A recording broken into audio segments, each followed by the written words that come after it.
Hechos estos comentarios, ahora sí le damos la bienvenida a nuestro invitado en la noche de hoy, que nos va a aclarar muchas dudas con respecto a los anuncios que hiciera el presidente Chávez el día de ayer desde el estado Aragua. Es el ministro del Poder Popular para Agricultura y Tierra, Juan Carlos Loyo. Bienvenido, ministro. Buenas noches, Vanessa. Gracias por estar aquí. Además nos está comentando que está llegando del estado Apure también, de otras tareas. Así Bienvenido nuevamente, ministro. Fíjese, el presidente Chávez dice que se toma la decisión de la adquisición forzosa, además con pago de justa indemnización, fue muy claro en los términos que utilizó, de los bienes de la empresa Agroflora en nuestro país. ¿Por qué se llega a esa decisión? ¿Solamente por el comentario que hacía el presidente Chávez ayer?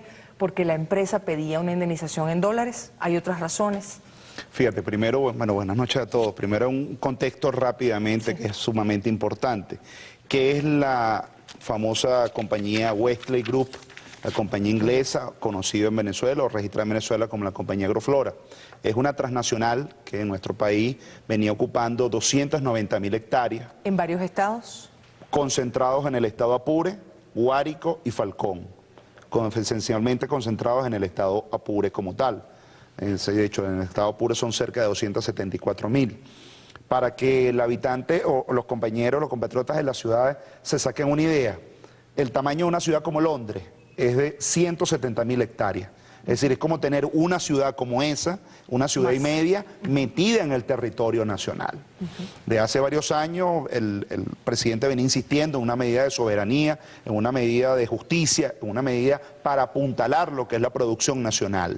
En ese sentido... ¿Qué había en estas tierras, en estas 290? Allí ellos tienen un desarrollo de ganadería. Estamos hablando, en los tres estados, estamos hablando un equivalente a 130.000 animales que se encuentran allí, básicamente ganadería dedicada a la cárnica, raza esencialmente Brahma, raza Generol, son razas dedicadas a lo que es la producción de carne para nuestro país. En ese sentido, la medida se toma luego de todo un antecedente. El primero de ellos, recordemos que hace 5 años ocurrió una primera operación de rescate de tierra y de justa indemnización, el antiguo San Pablo Paeño, 42.800 hectáreas.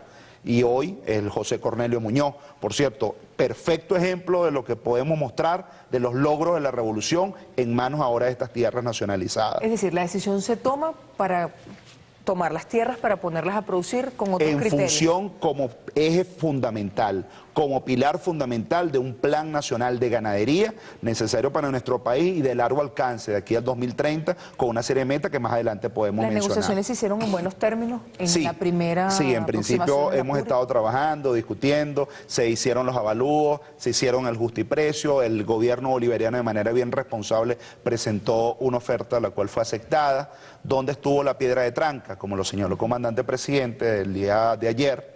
Efectivamente la empresa señala que se le pague, que se cancele en moneda internacional, en moneda extranjera, en este caso en el dólar, y eso finalmente obligó. ¿Cuál es la cantidad del acuerdo, ministro? Disculpe, ¿a qué acuerdo se llegó en cuanto a monto? Estamos hablando de una indemnización por todo lo que es el valor de mejoras y bienechuría, animales, etcétera, 274 millones de bolívares fuertes. 274 millones de bolívares que la empresa estaba pidiendo que se le cancelara. Exactamente, que fueran creados en dólares. Ahí fuimos bien claros y en varias negociaciones que esto no es así una tarea que nosotros le hemos otorgado a otros equipos, la hemos asumido de manera bien responsable, le decíamos que el gobierno bolivariano ha respetado en todos los casos todo lo que son los avalúos, justiprecio. Ahora, ¿dónde está la piedra de tranca? Que ninguna empresa transnacional, y bueno, nadie puede llegar y colocarle al gobierno, exigirle al gobierno unas cláusulas especiales. Eso es algo que no se discute, eso es algo que en cualquier país del mundo no se transa la soberanía. Bueno, en cualquier país del mundo que se respete la soberanía nacional. El problema no fue el monto, ministro, ratificamos. Sí, es decir, el monto hubo acuerdo por parte de la empresa. Exactamente. El problema era en qué moneda se hacía la transacción. Sí, en la exigencia de que la moneda fuera en moneda extranjera. Dimos un buen compás de diálogo, dimos un buen compás, un espacio para la conversación y bueno, ya en vista de que tenemos que lanzar el Plan Nacional de Ganadería, se le presenta la situación al presidente y el presidente muy conocedor y además, ¿quién más que él que conoce el expediente de la compañía inglesa de hace mucho tiempo, ordena una medida de recuperación inmediata y adquisición forzosa? Alcance de esa medida. ¿Qué implica esto en los hechos? Implica de inmediato que asume el gobierno bolivariano el control total de todas las operaciones que se llevan a cabo a través de esta transnacional. Que no lo tenía el gobierno nacional. Teníamos presencia, teníamos gerencia conjunta hasta este momento, es decir, teníamos una presencia en cada uno de los actos de los equipos técnicos por parte del Ministerio de Agricultura y Tierra, pero obviamente esta medida viene a ratificar el carácter de la soberanía nacional. ¿Cuántos actos son en total, vistos así? Son 12 actos en total. 12 actos entre los 3 estados. Exactamente. Entre Apure, Guárico y Falcón. Y Falcón, así es. Ok, 12 actos.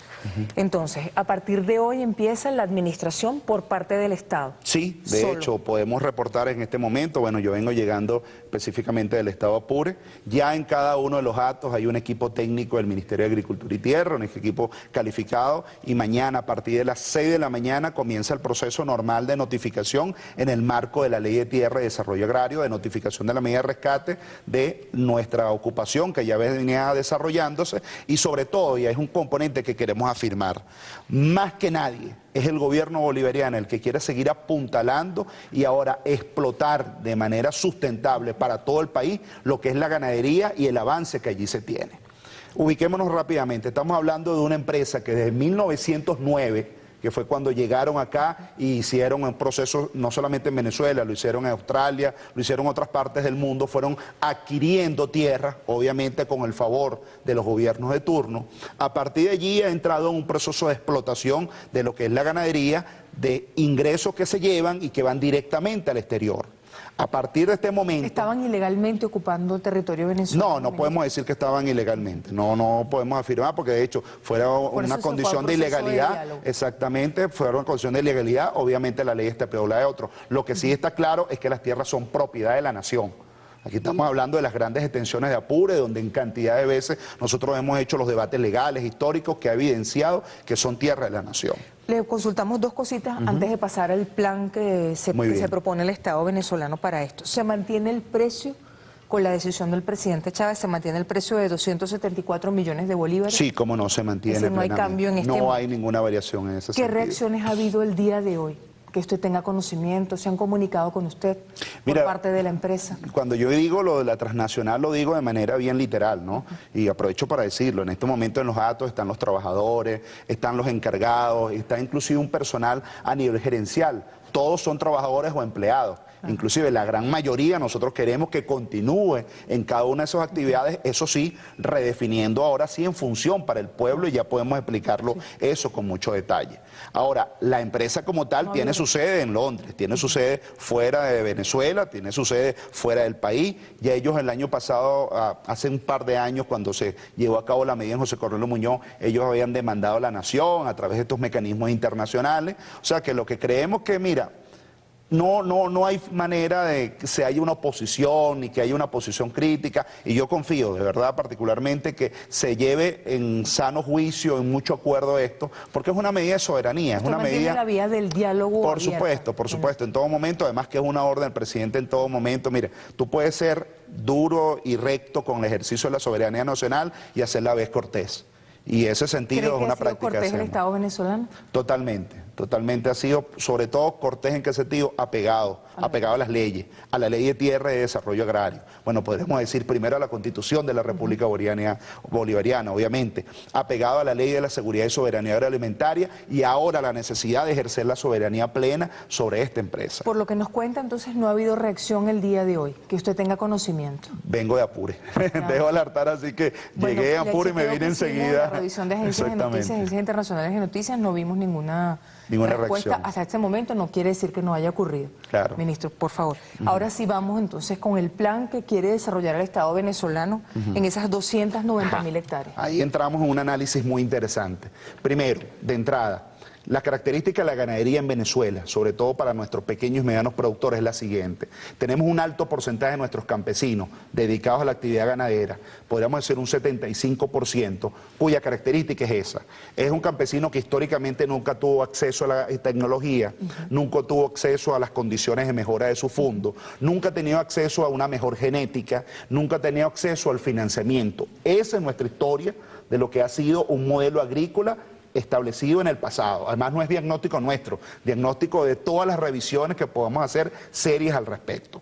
A partir de la llegada del gobierno bolivariano comienza una estrategia de apuntalar, primero a través del acceso al financiamiento, luego al acceso a la maquinaria agrícola, luego la posibilidad de que ese pequeño campesino se oriente, se integre, se organice con otros, de forma tal de respetando cada quien sus espacios de tierra, pero socializando otros medios de producción. Hoy lo que se plantea con el Plan Nacional de Ganadería es, en primer lugar, tener un productor donde desde el principio haya una estrategia de acompañamiento integral, allí de la mano a él. ¿Para qué? Para la mejora de las labores culturales, de las labores de trabajo dentro de su fondo. Ya nosotros tenemos experticia, por ejemplo, con empresas nuestras, donde solo el acompañamiento, que es cómo rotar mejor entre potreros, cómo los animales alimentarlos, tener una buena suplementación alimentaria, tenemos crecimiento de los índices de productividad y de rendimiento.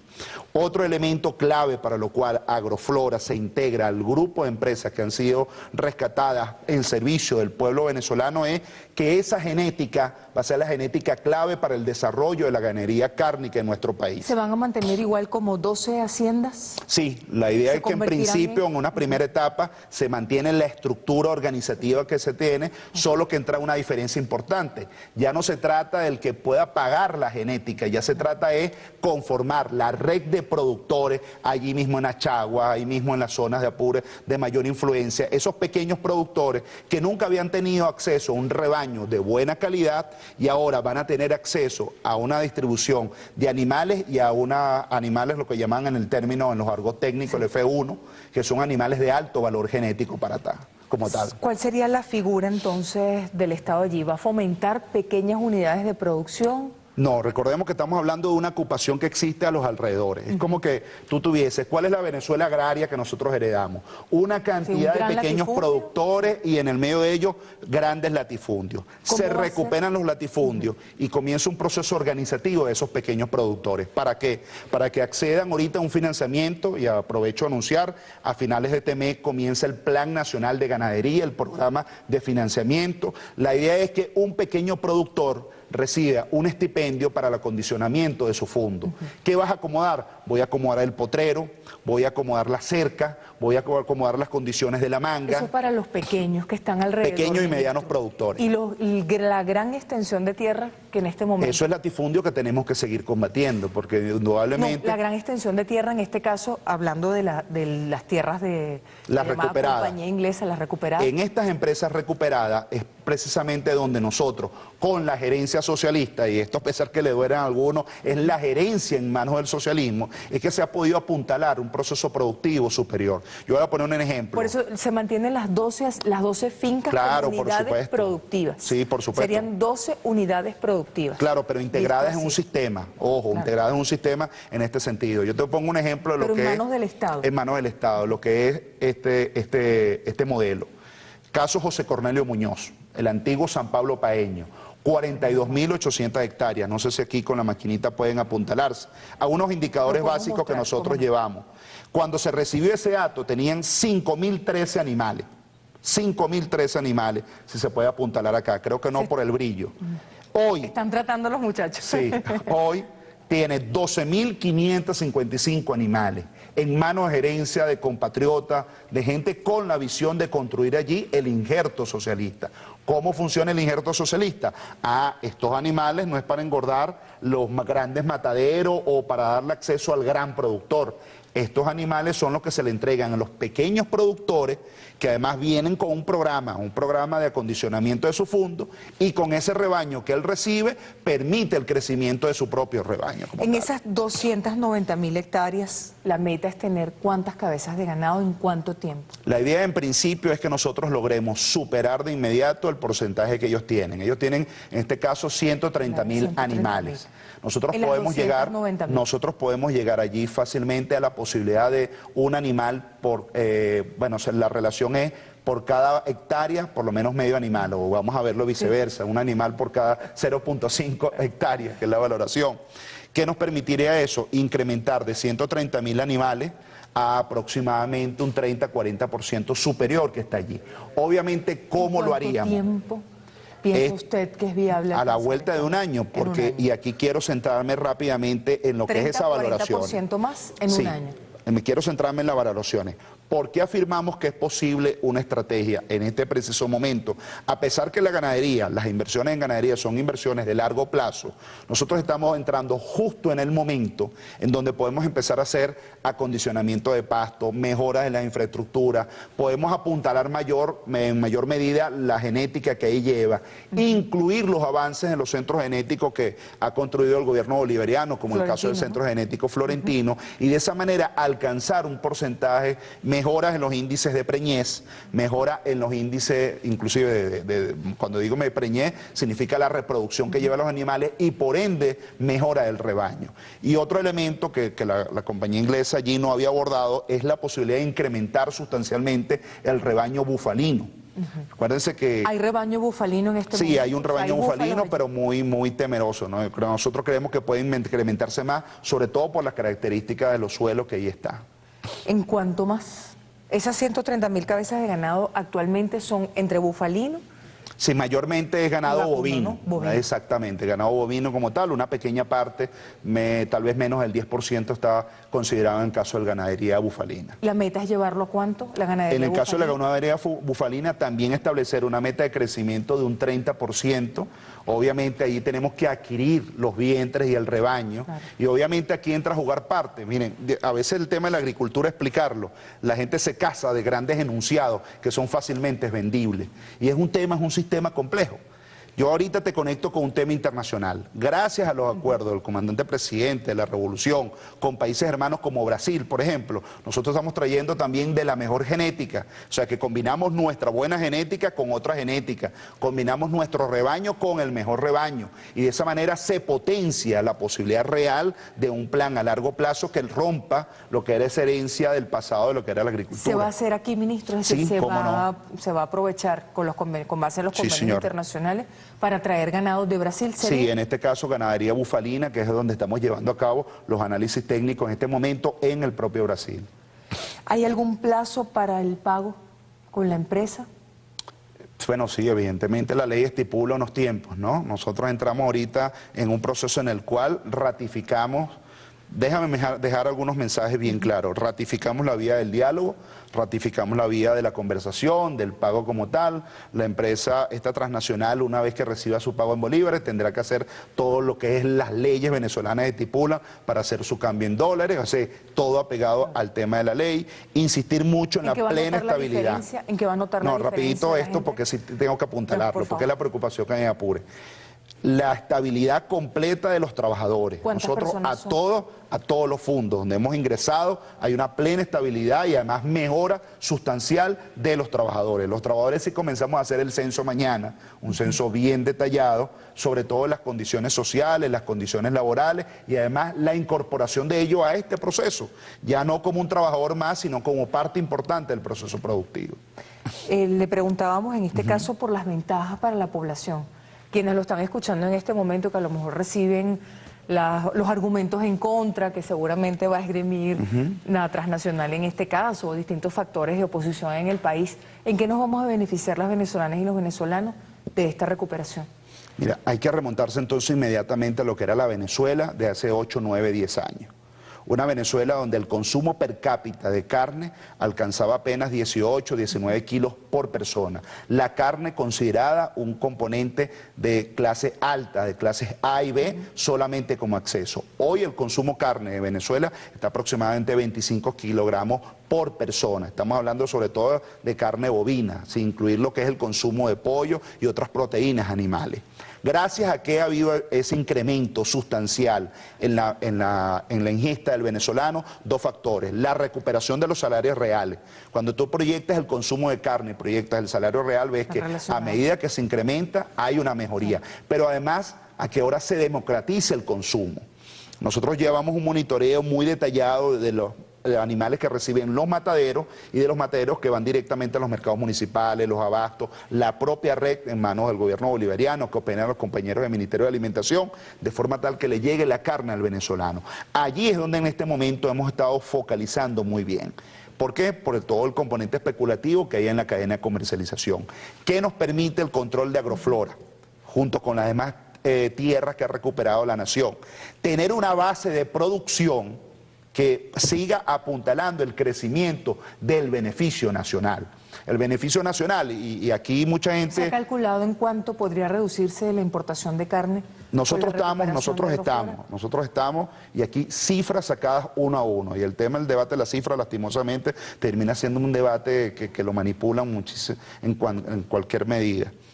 65% del consumo nacional de carne es de origen de beneficio nacional. Nosotros importamos un 35 y un 40%, dado el crecimiento importante del consumo que hemos tenido en Venezuela. Con esta el beneficio nacional se ha incrementado en un 53%, es decir, lo que se beneficiaba en 1998 a lo que se beneficia ahorita. Con esta recuperación, la idea es que en el Plan Nacional de Ganadería, en el 2020, planteemos la posibilidad real del consumo en manos, todo beneficio nacional. Es decir, que nosotros desarrollemos la potencialidad de nuestra ganadería. Nosotros hemos estado creciendo en el marco de la revolución aproximadamente un 3%. Creemos que eso puede llevarse hasta un 5%, mejorando indicadores base. ¿Cuáles?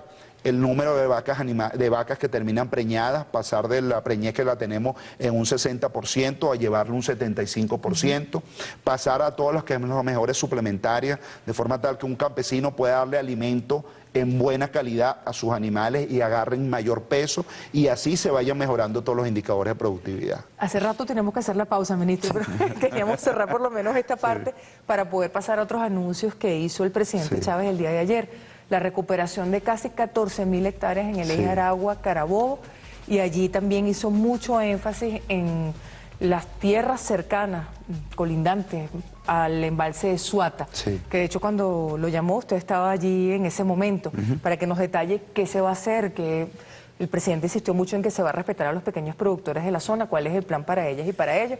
Hacemos una pausa, en minutos regresamos.